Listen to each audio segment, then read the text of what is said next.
Yes. So this is the bottom edge, and it goes, you have to slip it behind this gas line. Obviously, we need to be careful with this hard gas line here. But this dude, this slot is where that gas line goes. I pulled it out since I had that side of the stove out to get in between there so I could walk in between there. I had pulled it all the way out that way. So I would set it out there and then bring it in behind this. And you're gonna kind of have to finagle it, and then it comes in, and then you've got screw holes. So that goes on first. Then I would get this side back together. And here's the tricky spot right in here. For the most part, this is pretty straightforward.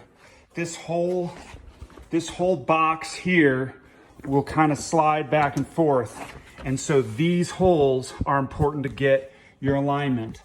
Now, this little dude here has to slip in behind these bolts, right? And then you've got, this thing's got to it's got to go fully against that, and with it fully against that, like this. If I could do it with one hand, right? That's where you got to be. And then you got to slide this thing back and forth, probably the other way, until you get that hole lined up. Boom, boom, boom. I think there was one here also. Then you've got one up here in this corner. And then in each of these holes and down here, you've got screws. And this is where the tricky mother was, because you've got to jack this piece up. You've got to get this jacked up so that you can line up the other one.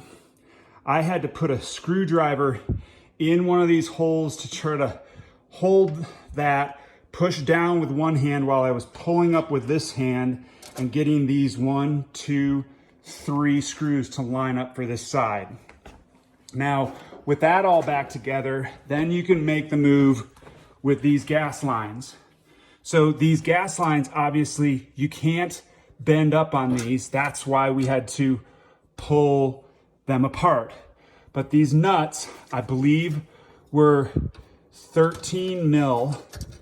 Could have been half. Make sure you use whichever is the most snug fit that you can still get on there. And this thing is kind of spring loaded because this one piece of metal goes under both. And the intent is that they've got it like this. You got to get it down and in there. Now, I'll back up a second and say these tabs here and here have to go into these slots. So potentially this is going to be easier to do this first. I'm going to back up and say probably the best is to do this first, because these tabs, while you can still spread this panel out a little bit and this one's kind of spreading out a little bit, you'll be able to get these in. But you can see that, you know, this has to be this way. There's this same tab is on the other one in there. So it's a little bit of a finagle thing.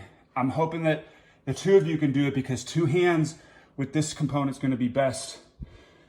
So make sure that these tabs, front and back, for this one and the one that's under there, are in the slots as they should be, right? So you get those in, then this thing is held down, and then you can put these gas lines back on. But you're going to have to be like super careful to get this bulb thing into this orifice here, and you can see there's threads for that nut. And then you're going to have to you have to really feel that out as you have your hand under here.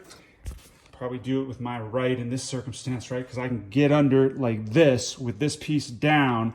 I'm reaching under it and making sure that this thing is seating right. And it cannot seat wrong. Like, you absolutely cannot have it seat wrong. If you feel like you can't get it on, take the whole thing apart again, see if you can figure something else out, or resituate, or you have to move this slightly in order to get those threads to go on the way that we want them to go on. They need to go on there and then get snugged up, which is going to be a pain in the butt because this thing's going to be down, this piece is going to be down, and you're going to have to get that wrench in there. Be sure that you have the power off before you're in there with the wrench, because if your wrench drops on this circuit board, we're hosed. So make sure that that thing is unplugged while you're putting this back together. Leave the gas off too, you might as well. So this thing goes down, gets held in place by these outer edge pieces, right? It clamps to these tabs right here in the slots right there. That all goes back together, and then make sure that those gas lines are back together. If you need to get either of these ignition wires out of your way, they're easy to pull off. Make sure you put them back on, because then the ignition will work for these burners. Now, want to be sure that when you leave this, we've got wires, cables, everything the way that is the best possible, which is like not pressing on any other stuff, not like hanging out over top of the circuit board. Get them straightened out as best we can. That goes down, gas lines go on. Then you'll make the moves over here with these screws screwing this side. Then that makes your heat box back together, where these components are the top structure. This is your side structure connected to the front and the back. Once all that is in place, this dude can go on, and this dude goes on like this, right?